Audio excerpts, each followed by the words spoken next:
¿Cómo le fue con la lectura? ¿Pudieron leer un poco de lo que teníamos encargado? ¿Sí? ¿No? ¿Más o menos? No, yo no leí nada. ¿Nada? Uy. Yo no leí nada. ¿Alguien resaltó algún versículo de los pasajes que leímos que le llamó la atención y lo quiera compartir? Una frase, un verso que diga, mirá lo que dice acá. ¿Quién quiere habilitar su micrófono y decir? De la parte que teníamos, aprovechando que tenemos mucho caudal de lectura, ¿alguien remarcó algo en su Biblia y dijo, mirá vos lo que dice acá?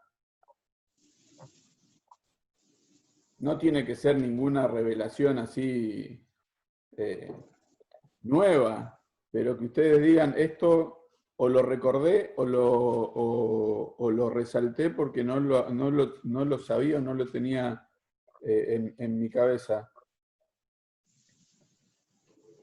¿Nadie? ¿Nadie se anima a decir algo? ¿O nadie leyó nada? Yo resalté algo, pero re sencillito, No que me llevó importa. a buscar en el capítulo 4, versículo 32, donde dice que compuso 3.000 proverbios y sus cantares fueron 1.005. Y me puse a sacar cuenta cuántos proverbios había. Me empecé a sacar cuenta, como eran 31 y me dio 934. Y dije, pero si acá dice 3.000. Fue como medio, así como medio, no sé si fue, pero fui sacando en la cuenta de y digo, pero ¿por qué si acá en la palabra dice que habían 3.000 proverbios? ¿Y por qué no están los 3.000 proverbios? Y entonces consulté y me dijeron que puede ser que estén detallados en otros libros, pero bueno, eso. Y después sus cantares fueron 1.005. Eso como que resalté. Muy bien, muy interesante. Evidentemente no tenemos todo el registro de toda la literatura de aquel tiempo, ¿no? Y Dios quiso recortar o lo que Él quería que nos quede a nosotros. No sabemos por qué, pero quedó por algo escrito que había un montón, de hecho había un montón de otros libros dando vuelta de escrituras de aquel tiempo, y acá resalta a partir de la sabiduría de Salomón todo lo que pudo hacer, porque después habla que también disertó de zoología, de botánica, de tanta cosa. ¿Y qué alguien quiere, o por lo menos yo tengo una idea, pero qué impresión les da esto de acuerdo a la historia de Salomón como termina? ¿Qué impresión le da esto, sabiendo tanto Salomón? ¿Qué les viene? Salomón tenía una inteligencia, una capacidad de sabiduría, dice la Biblia, que no había otro como él. ¿Y qué les viene a la cabeza? ¿Qué reflexión hacen a partir de esto? No, nadie había que supiera más que él. Venían a escucharlo. Carlos, que habilitaste el micrófono. La influencia de las mujeres. Discúlpenme, ¿no?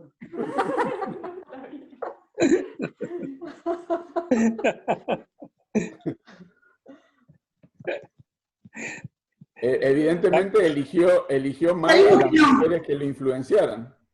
Yo creo que fue cuando sacó la mirada de Dios, pensando sí en su propia sabiduría. No defiendo lo de las mujeres. Sí, es tal cual, Vivi, ¿eh? Es tal cual, porque la debacle, la decadencia fue cuando dejó de apoyarse en Dios y viviendo a sus gustos, a sus apetencias, y entre una de ellas estaba el gusto por las mujeres, pero evidentemente eligió mal a las mujeres que lo rodeaban, ¿sí? Eligió evidentemente mal, porque fue la influencia que lo llevó a tomar malísimas decisiones, y que tuvo un impacto directo, sí. No, trajeron sus ídolos, me refería a eso, no era fe. Sí. Se entiende, Carlos. Igual acá me están codeando a mi esposa, no sé por qué. A mí como bueno. Y como enseñanza me deja que por más años que puedas tener en la vida cristiana, en la vida de la fe, por más sabiduría que puedas llegar a acumular, el temor de Jehová tiene que estar siempre en nuestra mente, la mirada puesta en Cristo, y el temor reverente a la santidad de Dios, ¿verdad? Creo que Salomón perdió ese temor a Jehová, y eso nos puede hacer también caer en errores todo el tiempo, y nos llama a estar atentos siempre. Es lo que me deja a mí, que este hombre era un sabio, era un ungido, y tropezó muy, muy feamente, y eso me tiene que dar temor a mí también, ¿no? Día a día levantarme y humillarme ante Dios, decir, no soy nada, y partir de ahí, siempre abajo. Bien. El tema que nos toca para hoy, me está dando un poco de trabajo la pantalla compartida, no voy a tocar más que eso. Nos vamos a ir a Primero de Reyes, capítulo 12, porque volvemos sobre el propósito de nuestro estudio, hermanos. La idea es no solo entender la historia, aunque necesariamente tenemos que recorrer un poco de las historias, de los pasajes. Estamos teniendo problemas de audio con tu transmisión. A ver, ¿no se escucha? ¿Se escucha mal? Ahora, en este preciso momento se te escucha bien, pero hace un ratito, cuando empezaste a hablar, se te entrecortaba. Por ahí, si Laura y Silvia cortan el video, por ahí tengas más ancho de banda para transmitir. Ah, bien, puede ser. Bueno, vamos por ahí. Hagamos la prueba por ahí. No es que no las queremos ver. Ahí va. Bueno, entonces lo que decíamos es que estamos en libros históricos donde corremos una cantidad de años y de acontecimientos que impactaron directamente en el pueblo de Israel y tienen que ver mucho con su relación con Dios. Como observaban recién, es básico, es definitivo nuestra relación con Dios para lo que luego va a ser nuestra historia.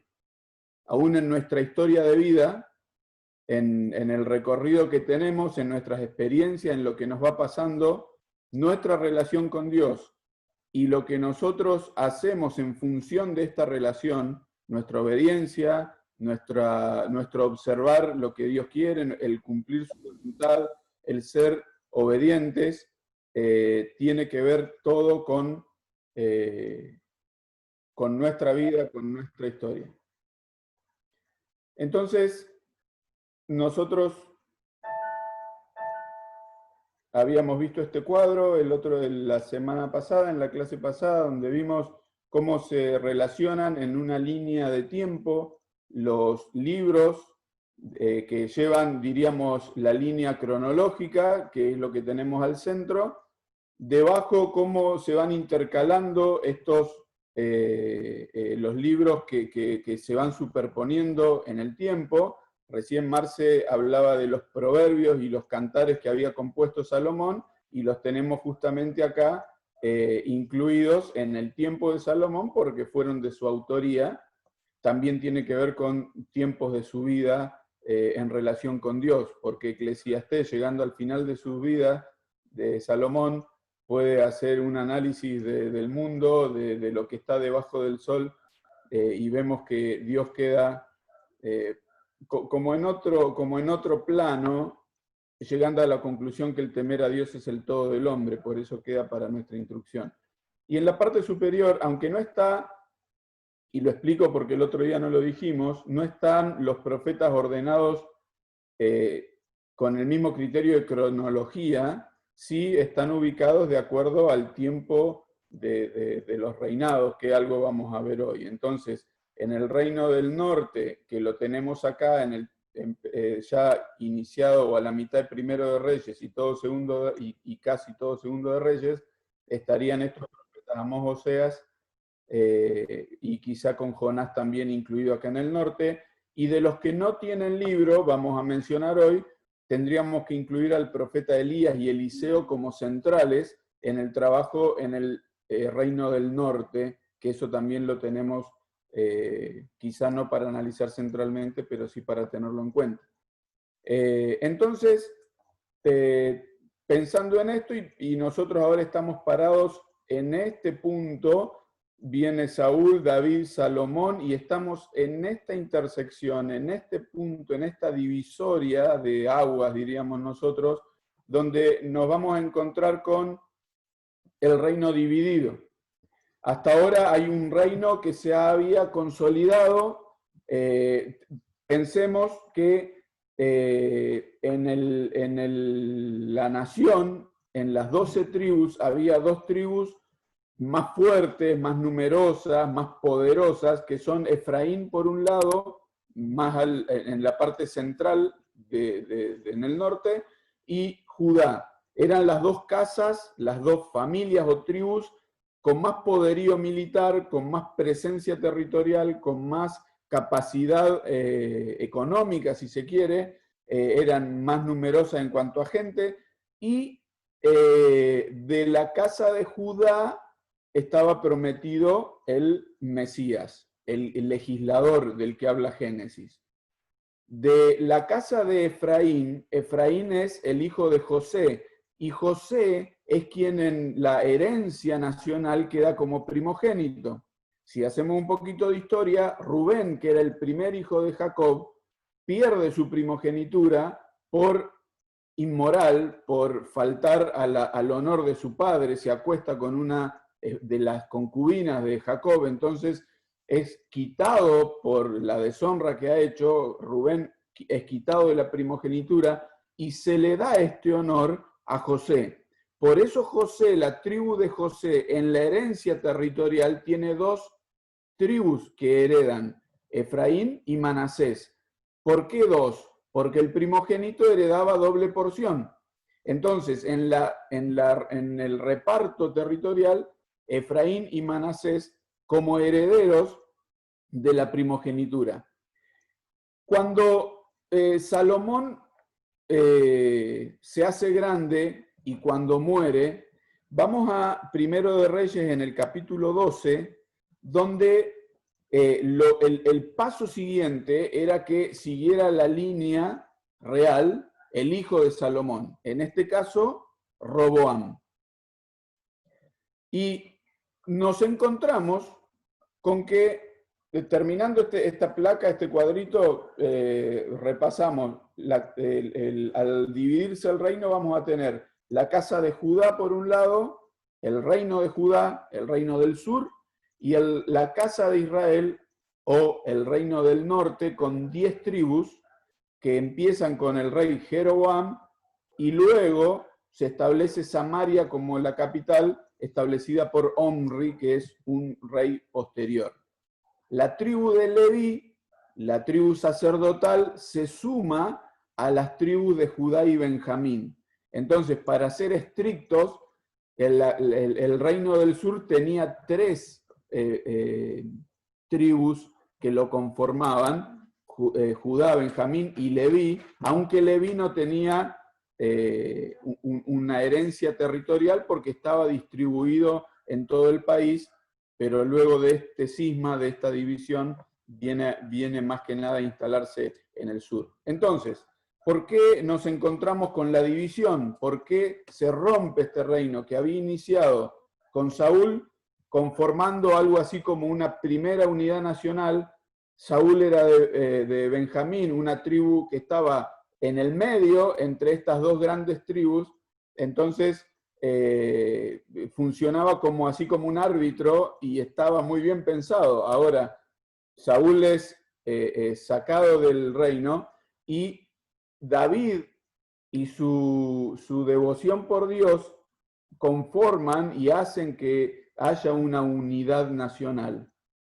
Lo hereda Salomón, empieza muy bien su reinado, pero llegando al final de su reinado, como analizábamos o reflexionábamos recién, Salomón deja de mirar a Dios, Salomón se olvida de Dios, le da la espalda, empieza por la suya, y su gran inteligencia, su gran sabiduría, a nivel humano, lejos de Dios, evidentemente no le sirve para nada, porque tomó pésimas decisiones y lleva a que cuando Roboam se presenta en algo así como una asamblea nacional para que sea presentado como el rey que va a heredar, leemos Primero de Reyes, capítulo 12, verso 1, Roboam fue a Siquem porque todo Israel había venido a Siquem para hacerle rey. Si vemos el mapita, Siquem está en el centro del país, entonces se acercan, lo toman como punto de reunión para que todo el pueblo se pudiera acercar. Si lo vemos ahí, está justo prácticamente en el centro del territorio. Ahí. Entonces, dice el texto, todo Israel había venido a Siquem para hacerle rey.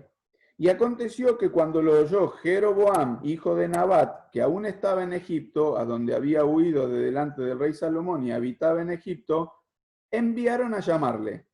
Vino pues Jeroboam y toda la congregación de Israel y hablaron a Roboam diciendo, tomamos como referencia el 11, verso 28, donde nos presenta quién es Jeroboam.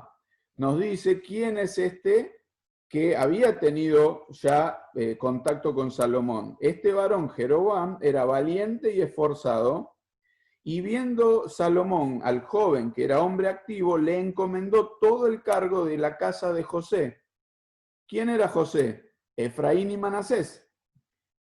Era un puesto importante, clave, era como un gobernador, vamos a decir, tenía delegado un puesto importante, pero se revela, hay un problema, un chisporroteo con Salomón, entonces tiene que escaparse Jeroboam, se va a Egipto, y le habían anticipado a Jeroboam, a Ahías, un profeta que nos nombra acá el verso 30, que 10 tribus Dios se las iba a dar. ¿Por qué se las iba a dar?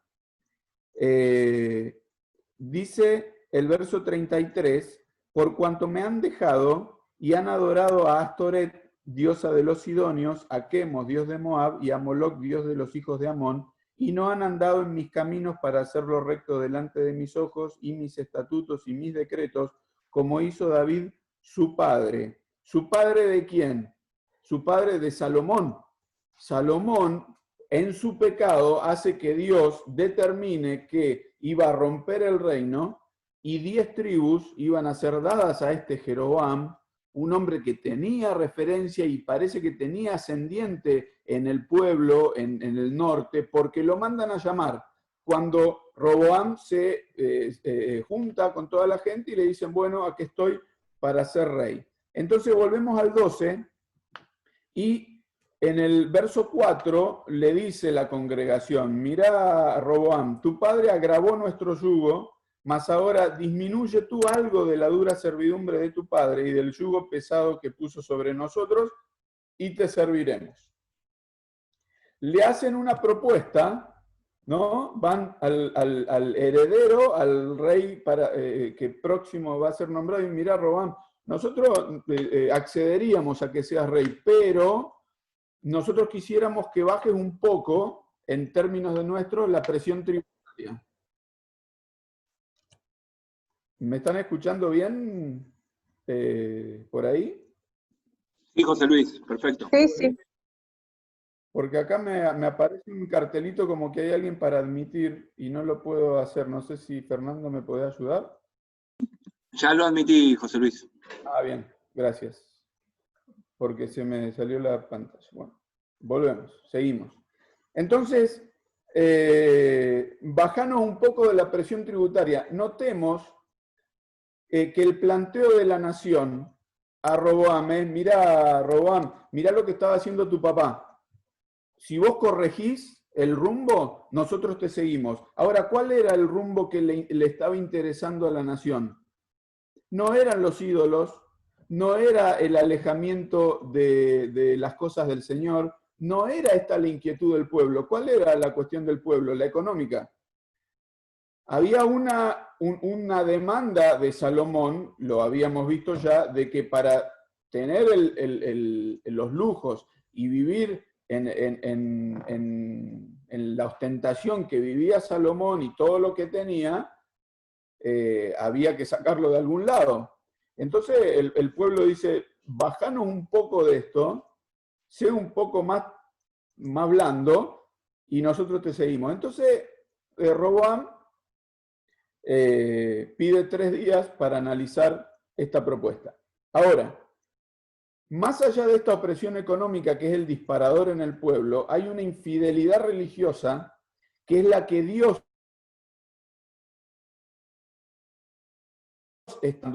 dice, esto así no puede seguir. Y Salomón recibe en su hijo, diríamos, en la continuidad del reinado, que se rompe lo que venía haciendo. Recién, cuando leíamos Romanos, se hablaba de un Dios justo, un Dios que castiga el pecado.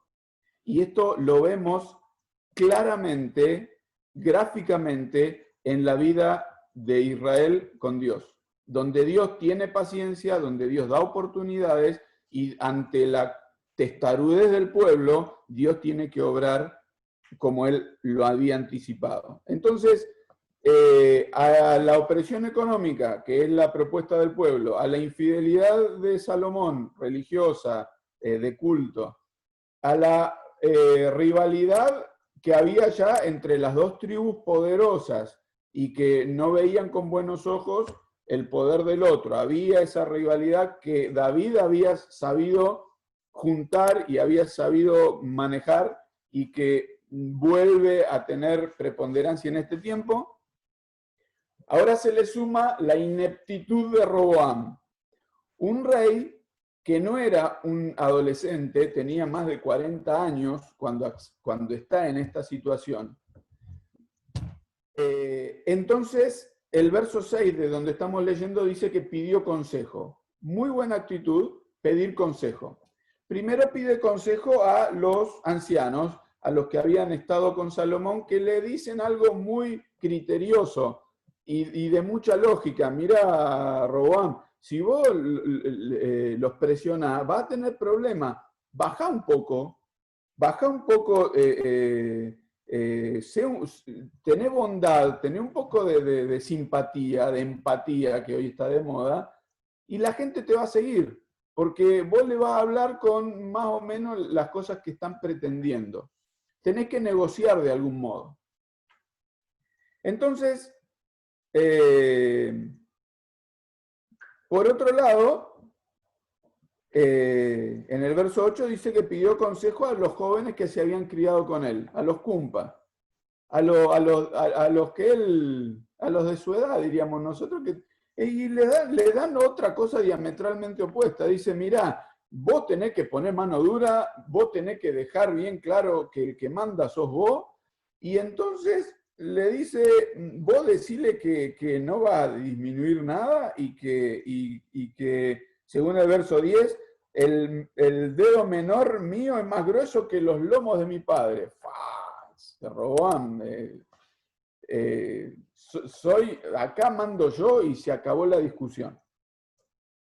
Cuando viene el pueblo y escucha estas palabras, el verso 16 dice, cuando todo el pueblo vio que el rey no les había oído, le respondió estas palabras diciendo, ¿qué parte tenemos nosotros con David? No tenemos heredad en el hijo de Isaí. Israel, a tus tiendas. Provee ahora en tu casa a David. Israel se fue a sus tiendas. Media vuelta y dijeron, nosotros no tenemos nada que ver con Roboam y con la casa de David. Cuando Roboam les manda el recaudador de impuestos, lo apedrean, lo matan a Adoram, que era el encargado de los tributos públicos. Así que Roboam enseguidita agarra toda su gente, agarra todas sus cosas y se vuelve para Jerusalén, porque se le había ido de las manos la situación. Ya tenemos una primera reflexión para hacer, es de dónde buscamos consejo y a qué consejo le hacemos caso. Evidentemente Roboam estaba buscando el consejo que quería escuchar. Estaba buscando quien le dijera lo que él quería. Y como va a pasar sostenidamente, buscando, y vamos a ver, un montón de profetas que se dedicaban a endulzarle la oreja a los reyes, a dorarle la píldora, a decirle lo que tenían ganas de escuchar. ¿No les suena lo que pasa hoy, en nuestros días? Donde la gente busca lo que quiere escuchar. Busca que le digan lo que tiene ganas de oír, a todo nivel, ¿eh? Porque la gente elige el informativo, la tele pone el canal de lo que quiere escuchar, de la versión que quiere escuchar. No quiere saber la verdad, quiere escuchar lo que está convencido de que es así. Y en la cuestión espiritual más todavía. Recién escuchábamos y compartíamos gente que no quiere escuchar que es pecador, gente que no quiere escuchar que está condenada, gente que no quiere escuchar de culpabilidad, quiere escuchar esto de que Dios tiene un plan para mí que es el mejor. Y si es el mejor, yo también tengo un plan buenísimo para mí y me tiene que dar el gusto Dios. Roboam va por este camino y le erra, mal le erra. Entonces, el norte pone como rey a Jeroboam, lo instala a Jeroboam, a este que habían mandado traer, se ubica como rey en la parte norte, en Israel, que se le va a llamar Israel justamente por esto que decíamos recién de que hereda el nombre de Israel porque era Efraín y Manasés, las tribus de José, los descendientes de José, que eran los que reclaman de algún modo, los que heredan el nombre. Entonces queda la casa de Israel, por este derecho de primogenitura, y la casa de Judá en el sur. Ahora, ¿qué hace este Jeroboam como estrategia? Porque esto es un resumen que ahora volvemos. Quiero llegar acá. Jeroboam toma como estrategia, como a ver cómo hago para fortalecer o para de alguna manera consolidar mi poder.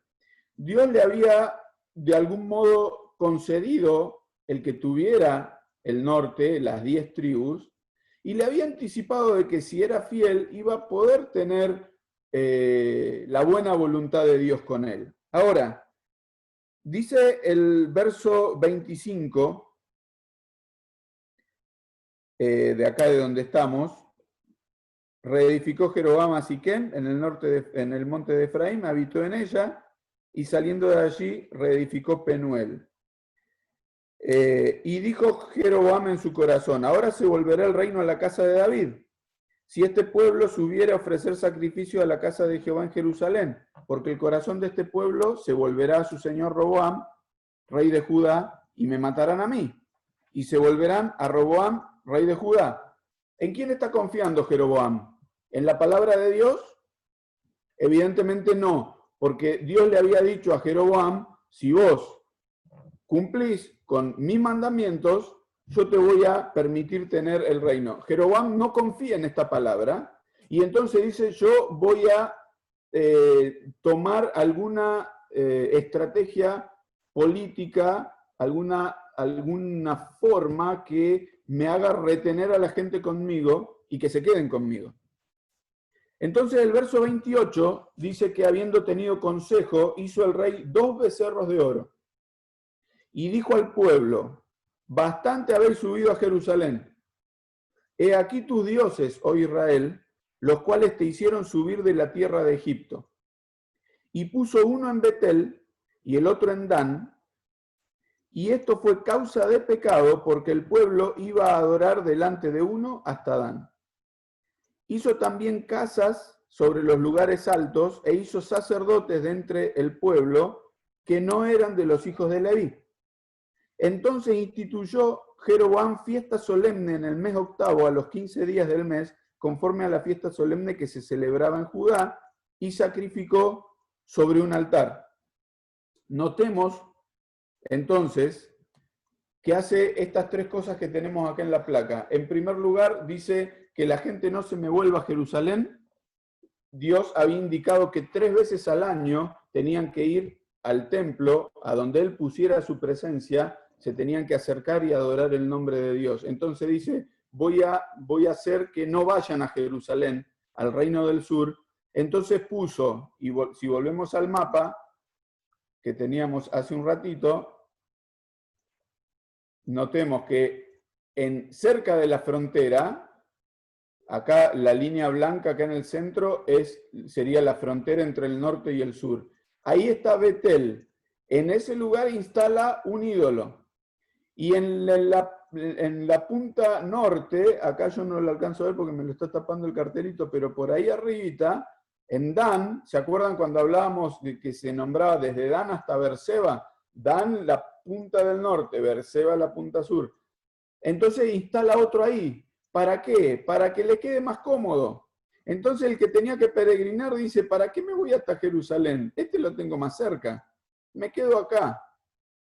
Y uno le llama la atención que aún teniendo tanto recorrido el pueblo y de historia, Jeroboam vuelve sobre la misma idolatría con que había pecado el pueblo aún estando en el desierto.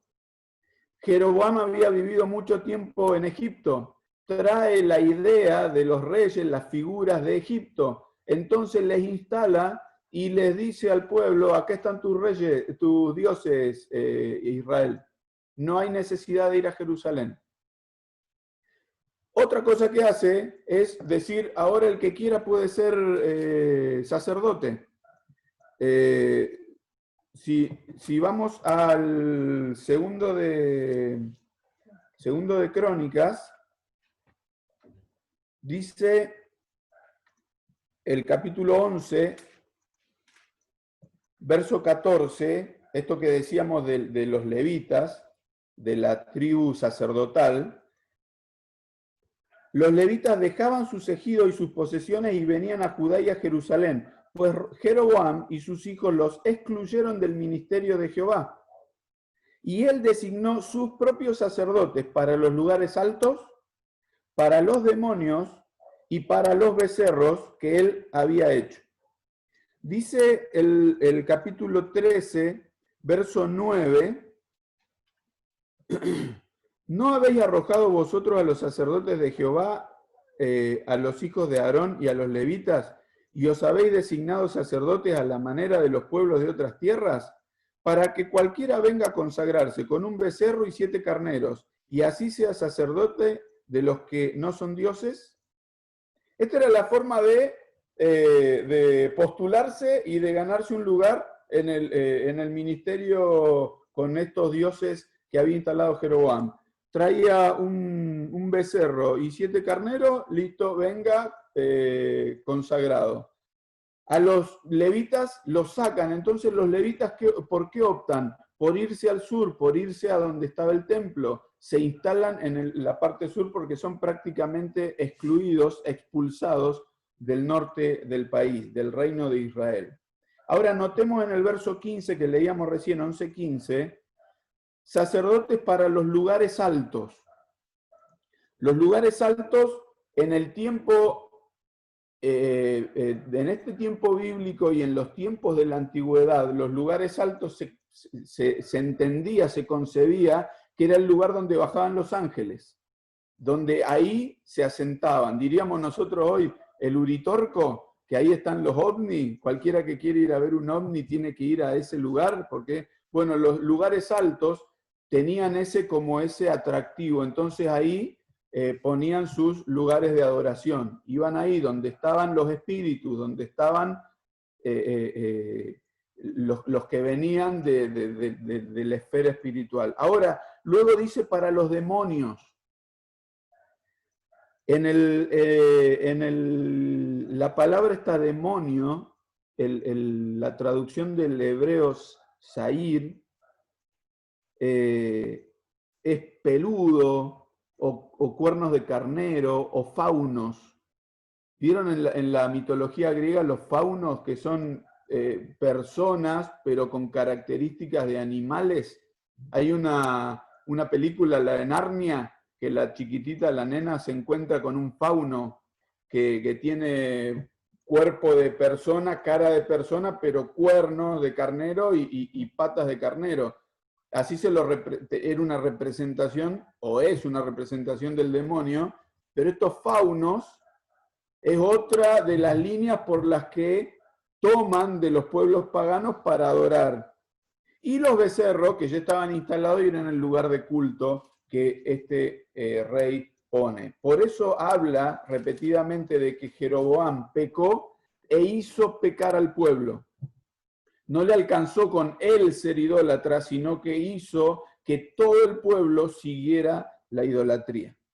Ahora, esto en el norte pasan estas cosas y cuando volvemos al capítulo 13 de Primero de Reyes, nos encontramos con que el mismo Jeroboam se ocupa de él estar ofreciendo en el altar, cosa que tenían prohibido expresamente los reyes porque era el sacerdote el que se dedicaba a esto. Entonces viene un varón de Dios que profetiza en el capítulo 13 y le dice que iba a venir, cuando está junto al altar Jeroboam quemando incienso, habla contra el altar y este hombre, este profeta de Dios, le dice que el altar ese se iba a quebrar y que iba a venir uno llamado Josías que iba a destruir estas cosas y que iba a quemar los huesos de aquellos que estuvieran en este servicio o en esta idolatría. Cuando Jeroboam escucha esto y no le gusta nada escuchar que lo están condenando, lo señala y le dice: agárrenlo, agárrenlo. Eso lo encontramos en el verso 4. Extendiendo su mano desde el altar dijo: prendedle, y la mano se le atrofió, se le secó. Entonces, en el verso 5 dice: el altar se rompió conforme a la señal que el varón de Dios había dado por palabra de Jehová. En Levítico capítulo 13, si no recuerdo mal, 13 y en el 18, habla de que la comprobación para saber si un profeta hablaba por Dios o no, un profeta en este tiempo era el portavoz de Dios, era el que hablaba por Dios. Y tenía dos señales el profeta cuando era de Dios: que iba a llevar al pueblo a Dios, y lo segundo, para comprobar que era verdadero, era que lo que predecía se tenía que cumplir, tenía que ser verdad. Y si era comprobado que era falso, lo tenían que apedrear, tenían que matarlo. Entonces, queda claro que estaba hablando por Dios, y cuando Jeroboam se ve con la mano atrofiada, ¿qué dice en el verso 6? Respondiendo el rey dijo al varón de Dios: te pido que ruegues ante la presencia de Jehová tu Dios y ores por mí, para que mi mano sea restaurada. El varón de Dios oró a Jehová, la mano del rey se le restauró y quedó como era antes. El rey lo invita a comer. El rey le dice al profeta: venite, vení, comamos, estemos juntos. Y el profeta le dice: yo no puedo porque Dios me prohibió, que me dijo que venga por un camino, me vuelva por otro y que no coma ni beba con nadie, me tengo que volver a mi lugar. ¿Qué entendía el hebreo con sentarse a la mesa? Sentarse a la mesa era comulgar con el otro. Era habilitar que todo lo que estaba haciendo de alguna manera estaba bien, lo estoy aprobando. Comunión, diríamos nosotros.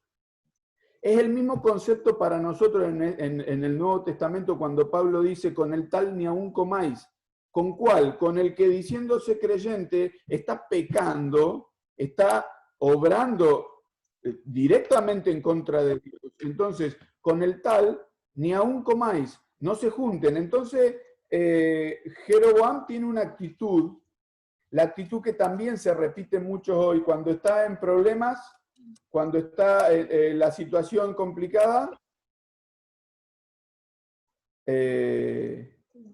orá por mí, pedile a Dios, pedile a tu Dios, oren por mí, hagan cadena de oración. y cuando más o menos la cosa se estabiliza, listo, sigo con lo mío. ¿No les ha pasado? Donde el pedir a Dios es casi como un supersticioso. En mi necesidad voy y busco, pero después sigo con la mía. Este hombre, este profeta se va, no se queda con Jeroboam, pero cuando se entera otro profeta, un profeta viejo y malo, que parece que le estaba yendo bien porque tenía cabalgadura, le estaba yendo bastante bien, tenía bastantes posibilidades, lo alcanza y le dice, venite conmigo. No, le dice el profeta, yo no puedo estar con vos. Pero no, es que Dios me dijo que sí. Bueno, accedió. Y ante acceder y desobedecer la palabra, este mismo profeta malo le dice, Dios dice que vas a morir. Cuando se va de la casa, un león se lo encuentra, lo mata, y cuando lo va a buscar este profeta viejo, se encuentra con el profeta muerto, el león al lado, el burro al lado, y el león que no se come al profeta que mató. Como diciendo Dios, al león lo pude hacer que se aguante, y vos no pudiste aguantarte de no juntarte con el que yo no te dije que te juntes. Y esto por ahí nos tiene que llamar a la reflexión, donde cuando el apóstol Juan dice no compartir las obras malas de las tinieblas, sino reprenderlas, porque bueno, pero todo bien, si son buena gente, igual me junto con ellos. Y en nuestro tiempo la elección de las amistades por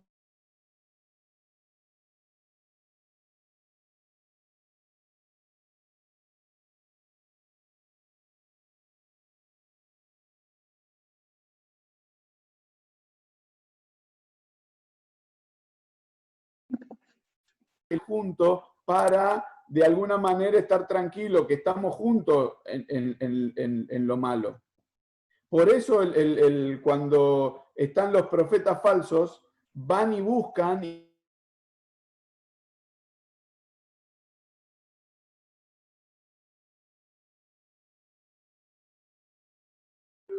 No sé.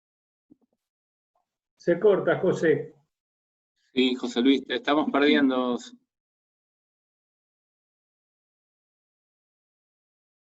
¿Se puede? Lo perdimos por completo. A ver. Después por otro camino, por eso. Leemos el final del capítulo 13, estoy en 1 de Reyes 13, el verso 33, con todo esto no se apartó Jeroboam de su mal camino, sino que volvió a ser sacerdotes de los lugares altos de entre el pueblo, y a quien quería consagraba para que fuese de los sacerdotes de los lugares altos. Y esto fue causa, atención a este texto, y esto fue causa de pecado a la casa de Jeroboam, por lo cual fue cortada y raída de sobre la faz de la tierra. De Jeroboam no quedó ni uno. Ni uno quedó como heredero del trono. Terribles consecuencias, y de algún modo las historias que leemos nos confirman que ¿se acuerdan el texto ese? Dios no puede ser burlado. Con Dios no se juega. No podemos hacernos los que hacemos lo que queremos. Dios tenía su programa, está su voluntad, y Él pretende lo mejor para nosotros. Ahora, sigue diciendo en este anticipo, capítulo 14, verso 9, hiciste lo malo sobre todos los que han sido antes de ti, pues fuiste y te hiciste dioses ajenos e imágenes de fundición para enojarme, y a mí me echaste tras tus espaldas. Recién cuando hablábamos de Romanos, ¿se acuerdan que ante el rechazo y ante una persona decir no quiero, Dios ¿qué hace? Te suelto la mano, estás por tu cuenta. Si vos no querés, yo no te voy a obligar. Y en los reyes de Israel se nota claramente esto. Nosotros nos vamos a encontrar con Israel, 19 reyes en el transcurso de más de 200 años del tiempo que fue el reino del norte, 19 reyes de 9 dinastías distintas. Notemos que hubo pocas familias que pudieron seguir con el reinado por su mal obrar y por el castigo que le llevó a Dios en la segunda o en la tercera generación. No hubo uno que fuera bueno, no hubo uno que pudiera acercarse de algún modo a Dios. Y tal fue el punto de partida de Jeroboam que desencadenó toda una nación, diríamos, contra de Dios. En Judá nos vamos a encontrar con 20 reyes, 2 muy buenos, 5 buenos con sus matices, con sus tropiezos, y 13 malos, 13 que le fue más interesante y le fue más atractivo el vivir como los reyes de alrededor, aún como los reyes de Israel. Estos 2 muy buenos son Ezequías y Josías. Esto después lo vamos a ver la próxima, pero de estos 2 muy buenos, nombra Dios de lo que pudieron hacer. Y siempre el hilo conductor en este libro, en el libro de las crónicas, va a ser, o el punto focal va a ser dónde pusieron su confianza estos hombres. Estos hombres que pudieron impactar en el pueblo. ¿Dónde pusieron su confianza? Y fue la forma, o fue lo que derivó en tener éxitos en su vida, en su familia, con el pueblo, aún éxitos militares, o tener derrotas y castigo y un montón de desgracias que le vinieron. Notemos entonces, en el capítulo 14 de Primero de Reyes, estamos hablando de Roboam, ¿no? El rey en lo inmediato, después de que murió Salomón. No, Roboam, estamos en el sur ahora, nos pasamos al sur, ¿sí? Encima hay algunos que se parecen y hay un montón de reyes que tienen el mismo nombre. Tenemos Ocosías de los 2 lados, Joás o Joram de los 2 lados, así que por ahí no hay que confundirse con cuál era y dónde estaba reinando. Estos son medio parecidos, pero uno es Roboam, el hijo de Salomón, que dice el verso 21 del 14, que reinó en Judá, de 41 años era Roboam, y 17 años reinó en Jerusalén. Su mamá era amonita, ya venía con un antecedente de una mujer extranjera que había tomado Salomón y que había venido con su bagaje de cosas. Notemos el 22. ¿Qué dice de Roboam? Judá hizo lo malo ante los ojos de Jehová y le enojaron más que todo lo que sus padres habían hecho en sus pecados que cometieron. Notemos, 23 y 24. Ellos también se edificaron lugares altos, estatuas e imágenes de acera en todo collado alto y debajo de todo árbol frondoso. Hubo también sodomitas en la tierra, e hicieron conforme a todas las abominaciones de las naciones que Jehová había echado de delante de los hijos de Israel. Así que copian o continúan con hacer estatuas, imágenes de Acera. Esta Acera era la deidad femenina, esposa o madre del dios Baal, según las vertientes y según por ahí, por a dónde iba la mitología, y era una diosa de la fertilidad, una imagen femenina con sus formas femeninas exageradas, en algunas imágenes con un bebé en brazos. ¿Le suena alguna imagen parecida a nuestra en nuestro tiempo de una mujer con un bebé en brazos a la que se le rinde culto? Bueno, notemos si hay algo nuevo bajo del sol.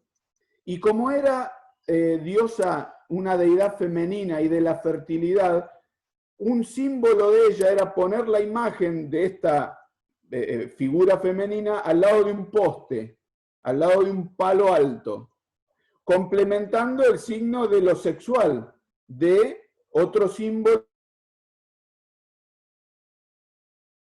en el que tenía que ver con la... Entonces, a falta de un poste, ¿qué hacemos? Ponemos la imagen al lado de un árbol, que cumpla la misma función, un palo erguido, un palo alto. Entonces, al parecer esto era tipo Gauchito Gil, a donde podían, armaban un lugarcito abajo de cada árbol y ahí le mandaban que ahí esté presente.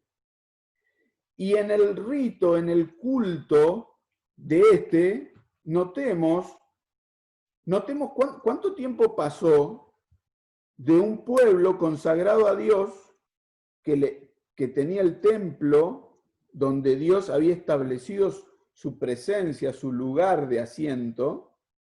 ¿Cuánto tiempo ha pasado para que el pueblo se desvíe de tal manera? Acá dice 17 años de este rey y 40 reinó Salomón, pero el último tiempo de Salomón, pocos años hicieron falta para que el pueblo dejara de honrar a Dios y siguiera esto. En el 24 aparece esta escena terrible de los sodomitas. La palabra esta de sodomitas viene, la raíz es la misma para santos, de alguien apartado, un devoto.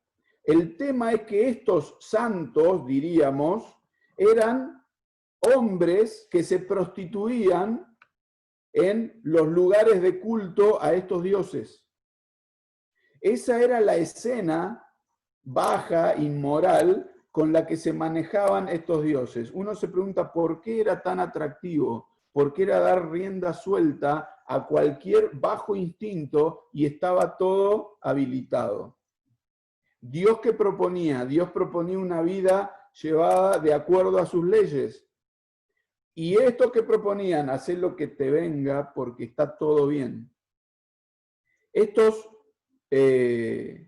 Este culto y esta práctica de la sodomía, del homosexualismo y de la prostitución, notemos recién cuándo va a haber un punto un poco más duro. Lo leemos en el segundo de Crónicas. A ver, porque es notorio, el Segundo de Reyes. Segundo de Reyes, capítulo 23. Cuando llega Josías, muchos años después, notemos lo que dice de una de las acciones que hizo. Segundo de Reyes 23:6. Hizo también sacar la imagen de Acera fuera de la casa de Jehová. ¿Dónde habían metido la imagen esta? La deidad femenina, la deidad de la inmoralidad, de la fertilidad, de lo sexual. La sacaron de la casa de Jehová. Ya la habían metido al templo. La convirtió en polvo. Verso 7. Además derribó los lugares de prostitución idolátrica que estaban en la casa de Jehová, en los cuales tejían las mujeres tiendas para Acera. ¿Dónde habían metido esta práctica? ¿Dónde estaba metido esta casa? La casa de masajes con la que se habla hoy por ahí, los prostíbulos, ¿dónde estaba? En los aposentos de la casa de Jehová. ¿A qué punto lo que leíamos recién en Romanos de la conciencia cauterizada, su necio corazón fue entenebrecido? No hay capacidad de darse cuenta lo que están haciendo. ¿Cómo están deshonrando a Dios? Y uno se pregunta, ¿por qué Dios tomó decisiones tan drásticas con el pueblo? ¿Por qué los castigó como los castigó? Imaginémonos que el lugar donde una persona importante tiene su lugar de acción, donde establece el lugar donde va a guiar todo, no sé, pensemos en el despacho del presidente, en la oficina del presidente, donde desde ahí dirige todo, que era al fin y al cabo el templo para Dios, el lugar donde él era su oficina, su lugar desde donde ejecutaba sus planes para el mundo. Y que ahí entra el presidente y se encuentra a dos de sus colaboradores teniendo relaciones arriba del escritorio. ¿Qué va a hacer ese hombre con esa gente y aún con ese lugar? Se va. Por eso el Señor Jesús, tiempo después, dice, he aquí vuestra casa es dejada desierta. ¿Qué dijo Dios? Yo de acá me voy. Me voy. Dejó el templo. ¿Y dónde estableció su lugar de acción si no es más el templo? En estos días, ¿cuál es la oficina? ¿Cuál es el despacho de Dios? Cada creyente. El templo de Dios ya no es un lugar físico como lo fue en Jerusalén, ahora es en cada creyente. Y la santidad y la devoción que merecía el templo de la antigüedad, que nosotros nos horrorizamos y decimos, ¿cómo pueden hacer esto?, es la misma que demanda hoy Dios para cada creyente, donde Él ha establecido el lugar, diría Salomón cuando dedica el templo, en el lugar del reposo de Dios. No el reposo para descansar, sino el lugar donde se asienta, donde desde ahí guía. Así que Roboam, volvemos donde estábamos en el Primero de Reyes, tiene un paso tristísimo, y Dios ya en Roboam lo castiga por vía del faraón, de un faraón, Sisac lo nombra, que saquea la casa real, saquea las riquezas que había dispuesto Salomón.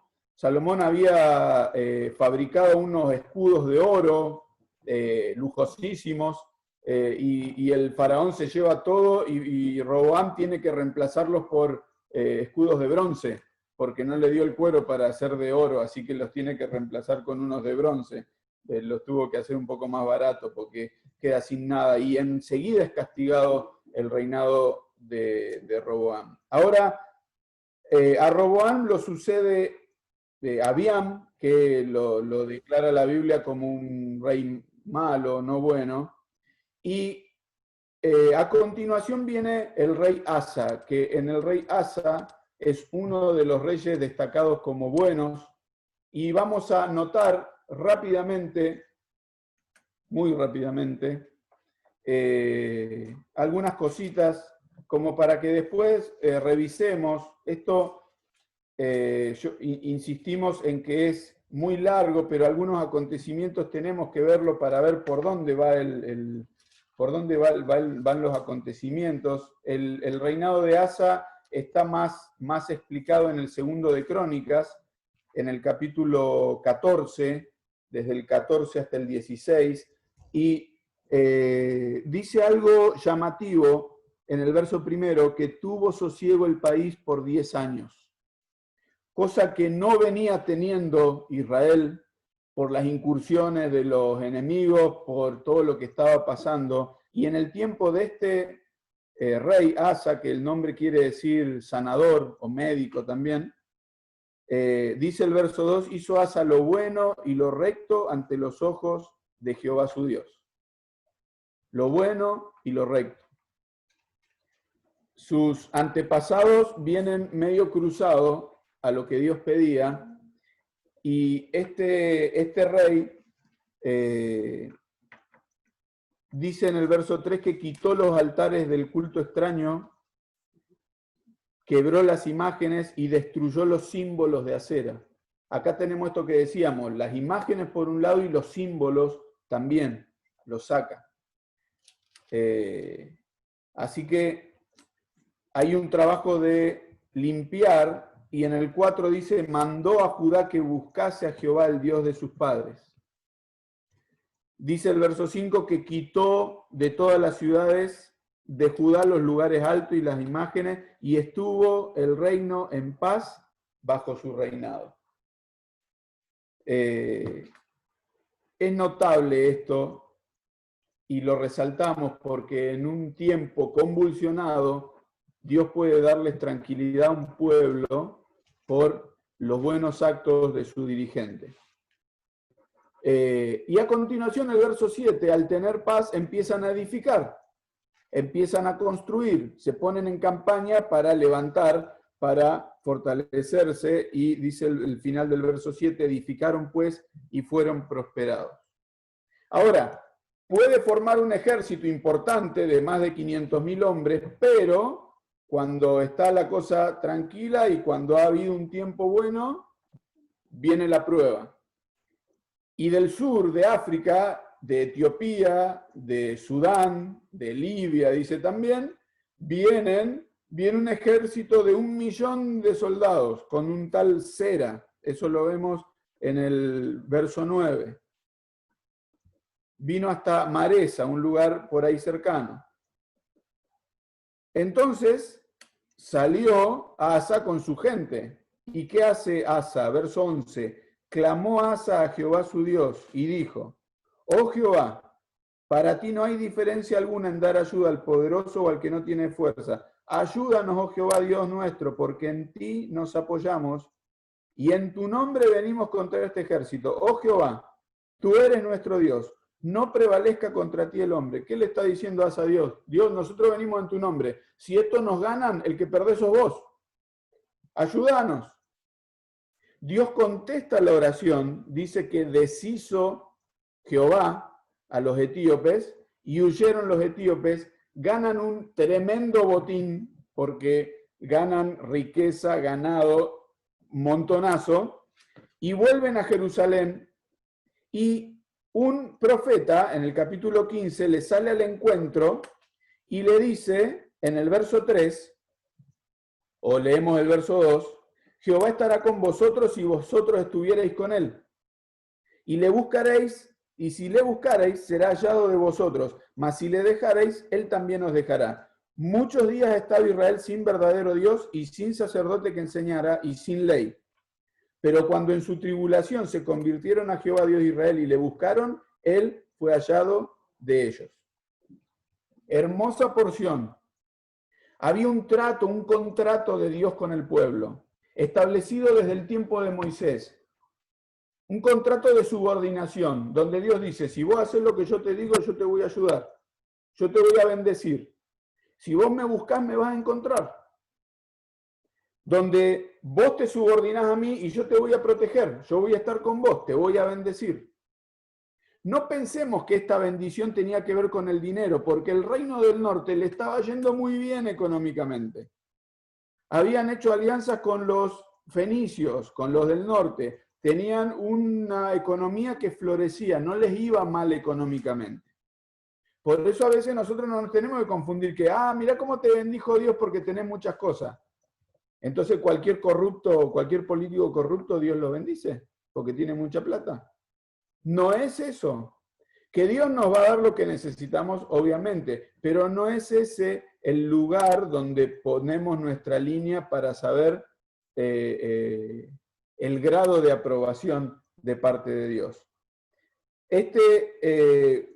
Asa, cuando oye las palabras, en el verso 8 dice, cuando oyó la profecía, cobró ánimo y quitó todos los ídolos abominables de la tierra de Judá y Benjamín, y reparó el altar de Jehová que estaba delante del pórtico.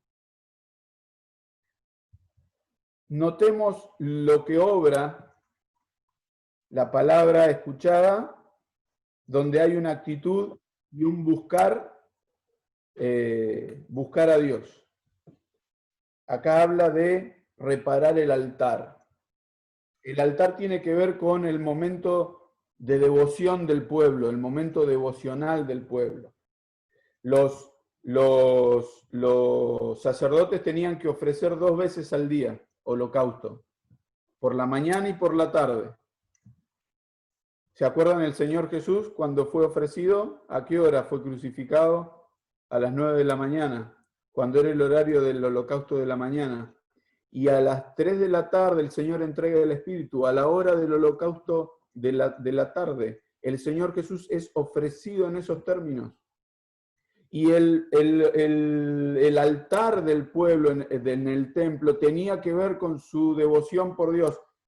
cuando leen la ley y cuando buscan a Dios, se alegran, y dice el verso 10 que se reunieron en Jerusalén en el mes tercero y sacrificaron para Jehová, prometieron solemnemente que lo buscarían, y en el 14 dice, juraron a Jehová con gran voz y júbilo al son de trompetas y de bocinas. Si leemos, si después tienen interés, leen en Números capítulo 10, había 2 momentos en los que debían hacerle sonar trompetas para que Dios los escuchara. Cuando estuvieran en guerra, cuando estuvieran en problemas y cuando estuvieran alegres. Cuando tuvieran alegría también tenían que hacer, es como llamarle la atención a Dios, Señor, aquí estamos, ayúdanos, o Señor, aquí estamos, nos alegramos. Ahora, ¿qué contraste tiene Asa? Que a continuación, el rey del norte, Baasa, y me está saliendo una ventanita ahí que no la puedo sacar, no sé de qué es la misma del otro día, me parece, y antes que Vivi me rete, la saco. No puedo, no sé por qué. Sigo entonces y terminando rapidísimamente. Dijimos que el hilo conductor de los reyes era en quién confiaban, en quién se apoyaban. Cuando vino el etíope, Sera, con tantos soldados, 300 carros, que eran los tanques de aquel tiempo, era el arma de guerra contra casi que nadie podía.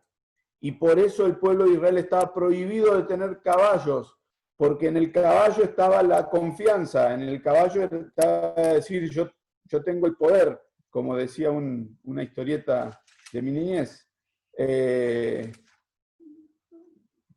Entonces, no caballo, ¿por qué? Porque tu confianza vos ponela en Dios, Él tiene el poder. Habían tenido una gran victoria. En el capítulo 16, Baasa, el rey en el norte, fortificó a Ramá para no dejar salir ni entrar a ninguno al rey Asa, rey de Judá. Este rey del norte incursiona en el territorio del sur y empieza a fortificar Ramá. ¿Qué quería decir esto? Que empieza a construir elementos de guerra para ir contra Jerusalén y sitiarla.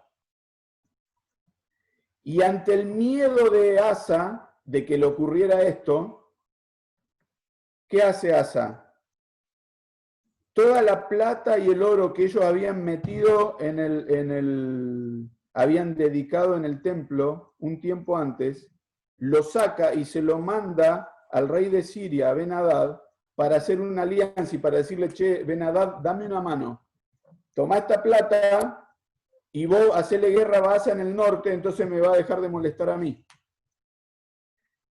Así lo hace, parece que le da resultado la estrategia. Pero en el verso 7 dice, en aquel tiempo vino el vidente Hanani a Asa, rey de Judá, y le dijo, por cuanto te has apoyado en el rey de Siria y no te apoyaste en Jehová tu Dios, por eso el ejército del rey de Siria ha escapado de tus manos. Los etíopes y libios no eran un ejército numerosísimo con carro y mucha gente de a caballo, con todo. ¿Por qué? Porque te apoyaste en Jehová, Él los entregó en tus manos. Porque a los ojos de Jehová contemplan toda la tierra para mostrar su poder a favor de los que tienen corazón perfecto para con Él. Locamente has hecho, porque de aquí en adelante habrá más guerra contra ti. En la vez anterior, clamaron, Dios los ayudó, y cuando viene el profeta y les dice las palabras hay gran alegría. En esta, Asa toma otra postura y dice, yo voy a, me parece, esta sería una buena decisión. Hay un texto en Jeremías capítulo 41, verso 9, como referencia a esto, porque uno se pregunta por qué Asa tomó esta decisión con lo bien que le había ido antes. ¿Por qué no hizo lo mismo? Dice 41:9 de Jeremías, y la cisterna en que echó Ismael todos los cuerpos de los hombres que mató a causa de Gedalías, era la misma que había hecho el rey Asa a causa de Baasa, rey de Israel. Si había algo peligroso y que no quería nadie, era el sitio de la ciudad. Porque si te sitiaban la ciudad, no entraba y no salía nadie, y como pasó y relata la Biblia, la gente tenía que comerse la caca de las palomas. Gente que se comía a los muertos, gente que aún mataba a sus hijos para comérselos. Era el entorno de un sitio. Y Asa, ante esto que se le venía, un gran miedo, opta por buscarle alguna solución. De hecho, decía Jeremías, construyó una cisterna para no quedarse sin agua. ¿Por qué? Por el miedo a un sitio. Y a veces como creyentes tenemos cosas que nos dan miedo, y ante ese miedo y ante eso que pueda pasar, digo, a ver, yo tengo que encontrar un atajo a esto, yo tengo que encontrarle una solución. Y dice el profeta, le dice, los ojos de Jehová contemplan toda la tierra. En la percepción del judío era Dios sentado en su trono, en la cúpula del mundo y mirando a todos para abajo, mirando todo lo que hacen. Ahora, ¿qué le pasó a Asa? Vuelvo a 16:10. Entonces, con esto que le dice el profeta, se enojó Asa contra el vidente y lo echó en la cárcel, porque se encolerizó grandemente a causa de esto y oprimió Asa en aquel tiempo a algunos del pueblo. No le gustó nada al rey. Cuando fue buena la palabra, qué alegría. Cuando fue mala, lo mandó a la cárcel al profeta. ¿Cuántas veces, no? Cuando un hermano viene y nos dice, mira, esto habría que corregirlo, esto no está funcionando bien. ¿Qué me viene a hablar? Siempre me tira pálida. Nunca me dice lo que yo quiero escuchar. Pateamos todo, porque no nos gusta, obviamente. Ahora, y terminamos con el verso 12.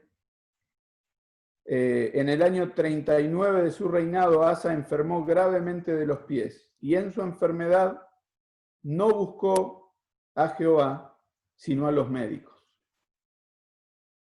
Qué triste terminar así habiendo empezado tan bien, ¿no? En su enfermedad no buscó a Dios, sino a los médicos. ¿Está mal ir al médico? Obvio que no. No está mal ir al médico. El tema es cuando mi confianza está puesta ahí y desconozco a Dios. Asa es destacado como un rey bueno delante de Dios. Su hijo fue bueno también. Y en esto de que el profeta le había dicho en el 15:3, muchos días ha estado Israel sin verdadero Dios y sin sacerdote que enseñara y sin ley, su hijo Josafat dice en el 17:6, el hijo de Asa, que por lo que creen muchos, fue corregente con Asa en este tiempo de enfermedad, gobernó junto a la par de su papá. Dice el verso 6, se animó su corazón en los caminos de Jehová, quitó los lugares altos y las imágenes de acera de en medio de Judá. Al tercer año de su reinado envió sus príncipes, dice varios nombres, para que enseñasen en las ciudades de Jehová, y con ellos a los levitas. Verso 9, y enseñaron en Judá teniendo consigo el libro de la ley de Jehová, y recorrieron todas las ciudades de Jehová enseñando al pueblo. Notemos, acá hay un papá que le transmitió a su hijo, che, mirá, Josafat, acá hay una necesidad, el pueblo tiene que saber de la ley. El pueblo tiene que conocer. Y este Josafat, que después vamos a ver que también tuvo sus tropiezos, pero fue un rey bueno también, muy bueno, toma esta actitud de mandar por el país a que enseñen, que la gente aprenda, que no solo lo que digo yo, que aprenda lo que dice la ley. Dice el profeta, mi pueblo fue destruido porque le faltó conocimiento. Por no saber, se equivocó.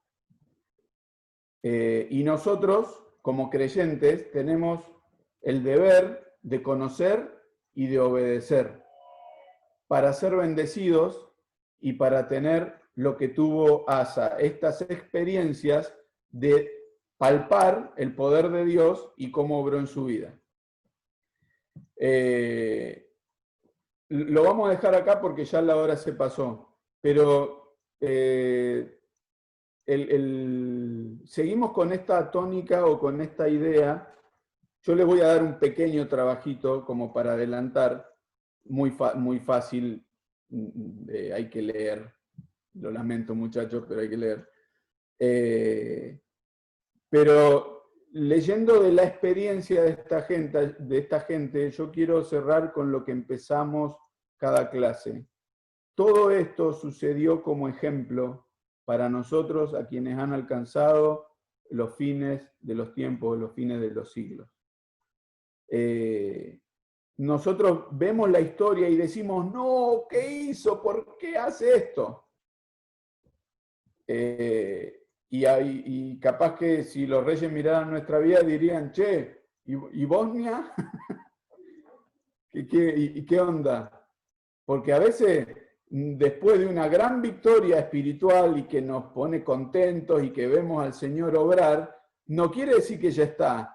A continuación viene otra prueba y viene otra guerra y viene otra situación a la que hay que volver a enfrentar y donde hay que poner en juego de vuelta nuestra, 2 letras, muy fácil, nuestra fe. ¿En quién confiamos? ¿Dónde nos apoyamos? Asa, cuando vio que se le venía el etíope con todo el ejército, dijo, Señor, ayúdanos. Cuando se le pusieron mal los pies, a ver qué médico es el mejor.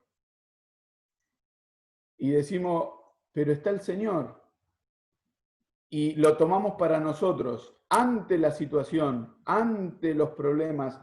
Quizá estamos disfrutando, porque también puede ser, estamos disfrutando como Asa tiempos de paz, tiempos de quietud, donde quizá no están las olas que nos están tapando. Entonces, ¿tiempo de qué? Tiempo de edificar, tiempo de aprender, tiempo de ir a buscar en la palabra, para estar fuertes, para estar con conocimiento cuando tengamos la situación. No es tiempo para estar quieto, tirado en la reposera, sin hacer nada, diciendo, ¡ay, qué bien, gracias Señor! No, no es pasividad. Es para estar activos, aún disfrutando de lo que Dios nos da. Entonces, para la semana que viene, hermanos y hermanas, el trabajo sería, como nosotros vamos a cerrar el primero de Reyes con 2 reyes que nos faltan y algo de algún profeta, la idea es que puedan tomar 5 cualidades del profeta Elías. De lo que encontramos en el primero de Reyes, desde el capítulo 17 hasta el 19, que nos habla básicamente de Elías, aunque hay referencias después en la Biblia que se remiten al profeta Elías, 5 cualidades del profeta Elías. Entonces hay que leerlo y revisarlo. Y como repaso, por ahí terminar de leer el libro de Reyes. Serían los del primero de Reyes, desde el 12 hasta el final, que es el 22. Si no me equivoco. Sí.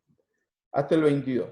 ¿Sí? Entonces, hacemos la lectura y de esos capítulos donde está relatado la experiencia del profeta Elías, sacar 5 cualidades para después compartirla entre nosotros. Y en lugar de quedar muteado, apagar la cámara y desconectarme, poder decir, yo tengo estas para compartir y poder entre nosotros por lo menos tomar de algo de lo que sacamos. Si tiene que ver con nosotros y buscarle una aplicación, tanto mejor porque nos enriquece mucho más. No sé si hay alguna pregunta o algún comentario que quieran hacer. Vamos a dejar acá, aunque teníamos dos puntitos más, pero dejamos acá porque evidentemente todo no lo podemos hacer.